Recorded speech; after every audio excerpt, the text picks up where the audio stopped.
What's going on, guys?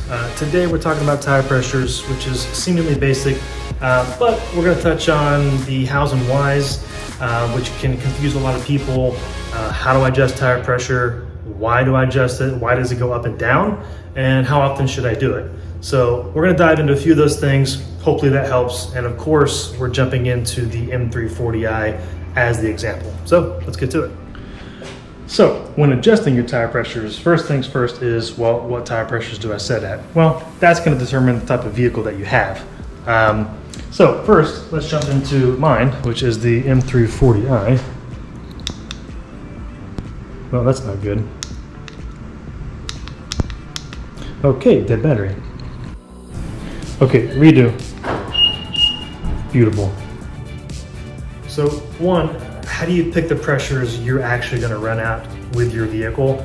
That's a gray area. A lot of variations here. I'm going to cover just a couple of them. In my years of working on vehicles, working with BMW directly, and working some in the race division, not as much as I'd like, but more to come on that, hopefully. Two big things. Number one, what is your driving style? Are you a hard charger? Always on the brakes, always on the gas, no coast. Just keep in mind that your tires generate a lot of heat. The harder you brake, the harder you accelerate. Do you live in the mountains a lot? So it's a lot of up, a lot of down. Or do you live in flat Florida like I do?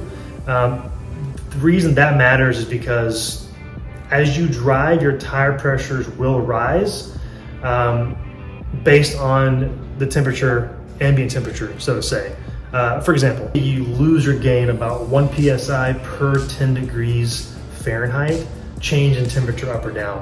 So for example, if you wake up and it's 60 degrees Fahrenheit, your tire pressures are 33 psi, it goes to 80, right? That's 20 degrees. More than likely when you get driving, your tire pressures will be in the 35 psi range.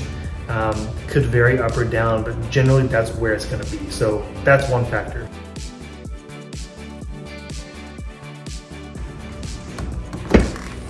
Okay, so on the interior of the door panel, which in my case right here, you can see that the front recommends 38 psi, rear recommends 42 psi.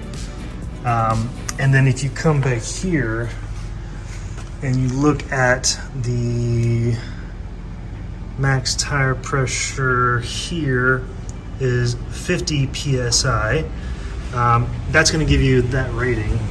Okay, so now that we have the manufacturer's recommended tire pressures, that's the range of what you ideally want to keep it in to keep the vehicle at optimal performance based on the manufacturer's recommendations. And then you have your tire pressures, the actual tire that's on the car currently, the rate you don't want to exceed, like the max PSI. So now that you have those two numbers, how do you pick what pressure you want to be at?